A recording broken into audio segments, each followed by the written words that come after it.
మీకు పిఆర్ లేదా green card వస్తుందా లేదా ఈ కాంబినేషన్స్తో చెక్ చేసుకోండి జాతకంలో. చాలామంది నాకు కాల్స్ చేసి అడుగుతున్న విషయం ఏంటంటే, సార్ నాకు ఫారెన్లో సెటిల్ అవ్వాలని నా కళ, సో నాకు పర్మనెంట్ రెసిడెన్స్ అనేది అప్రూవ్ అవుతుందా లేదా అని చాలామంది అడుగుతున్నారు.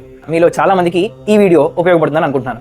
మనం ఎప్పట్లాగానే ఈ టాపిక్ని కూడా 3 సింపుల్ స్టెప్స్లో డిజైన్ చేసుకుంటే అసలు జాతకాలంటే ఏంటో తెలియని వాళ్ళు కూడా ఈజీగా చెక్ చేసుకునే విధానం నేను ఇప్పుడు చూపిస్తాను. ఇప్పుడు మనం మాట్లాడుతున్న topic green card or PR అనుకున్నాం కదా. అమెరికాలో అయితే దీన్ని గ్రీన్ కార్డ్ అంటారు, ఆల్మోస్ట్ వేరే అన్ని కంట్రీస్లో దీన్ని పర్మనెంట్ రెసిడెన్స్ అంటారు అనమాట. సో వేరే దేశంలో ఉండటాన్ని ఈ పిఆర్ అనేది చూపిస్తుంది కాబట్టి ఫస్ట్ పాయింట్ మనకి ఏం చెప్తుందో చూడండి. మీకు జరుగుతున్న మహర్దశ, మీ జాతకంలో జరుగుతున్న మహర్దశకి ఏదో ఒక విధమైనటువంటి 12th హౌస్ కనెక్షన్ రావాలి.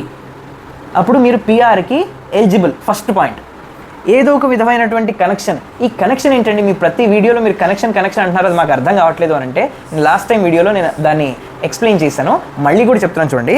Connection is nothing but these 4 options, any of these 4 options, ఏదో ఒక విధంగా. అంటే ఇప్పుడు చూడండి, మహర్దశకి 12వ కనెక్షన్ అంటే దాని ఉద్దేశం ఏంటి? మహర్దశ ఏదైతే జరుగుతుందో, ఎగ్జాంపుల్ శని మహర్దశ జరుగుతుంది అనుకోండి, శని 12లో అయినా ఉండాలి, 12 హౌస్ అని రాసినది ఇక్కడ 12లో అయినా ఉండాలి, లేదా 12 మీద శని ఆస్పెక్ట్ ఉండాలి, లేదా 12వ స్థాన అధిపతి యొక్క నక్షత్రంలో శని ఉండాలి. అలాగే శనికి ఏదో ఒక విధంగా 12th house lord, 12th house ఓనర్తో కంజంక్షన్ అయి ఉండాలి, యుతి చెంది ఉండాలి. ఇది కనెక్షన్ యొక్క మీనింగ్. ఓకే, అయితే పాయింట్ నెంబర్ 1 ఇలా ఉంటే ఖచ్చితంగా పిఆర్కి ఎలిజిబుల్. నెక్స్ట్ పాయింట్ నెంబర్ 2 చూడండి. 3rd హౌస్ లార్డ్ వచ్చేసి ఏదో ఒక విధమైనటువంటి కనెక్షన్ 11th కానీ 12th హౌస్కి కానీ రావాలి. మళ్ళీ కనెక్షన్ అంటే సేమ్, ఎయిదర్ హౌస్లో ఉండాలి, ఆర్ ఆస్పెక్ట్ ఉండాలి, ఆర్ ఆ స్టార్లో ఉండాలి, లేదా ఆ కంజంక్షన్తో ఉండాలి. ఎవరట? 3వ స్థాన అధిపతికి 11వ స్థానం కానీ 12వ స్థానం కానీ ఏ ఒక్కటి వచ్చినా సరిపోతుంది. You are eligible for PR జాతకం వైజ్. సో ఖచ్చితంగా మీరు పిఆర్ రావడానికి ఇంకొక అడుగు ముందున్నారు అని అర్థం. పాయింట్ నెంబర్ 2లో పాయింట్ నెంబర్ 3 చూడండి. ఇది కూడా మోస్ట్ ఇంపార్టెంట్ పాయింట్.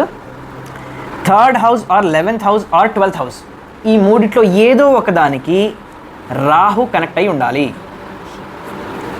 రాహు అనే ప్లానెట్ ఈ 3 హౌజెస్లో ఏదో ఒకటి, 3వ స్థానానికి కానీ 11కి కానీ 12కి కానీ ఏదో ఒక విధమైనటువంటి కనెక్షన్ రావాలి. కనెక్షన్ అంటే మళ్ళీ ఇదనమాట.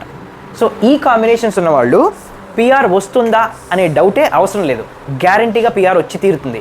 అయితే ఈ మూడిట్లో 3 పాయింట్స్ ఉండాలా అండి అంటే ఎస్, ఈ 3 పాయింట్లు ఉంటే పిఆర్ ఈజీగా వస్తుంది అని దాని యొక్క అర్థం అనమాట. అయితే ఎప్పుడు వస్తుంది? Next question is when. ఎప్పుడు వస్తుంది అని అంటే ఆబ్వియస్గా మనం ఇక్కడ మొత్తం ఏది మాట్లాడుకున్నా చూడండి, 3rd, 11th, 12th హౌసెస్ గురించే మాట్లాడుకున్నాం. 3, 11, 12 ఈ హౌసెస్ గురించే మాట్లాడుకున్నాం. కాబట్టి ఎయిదర్ 3వ స్థానం యొక్క అధిపతి దశలో కానీ, 11వ స్థానాధిపతి యొక్క దశలో కానీ, 12 స్థానాధిపతి యొక్క దశలో కానీ పిఆర్ వచ్చి తీరుతుంది.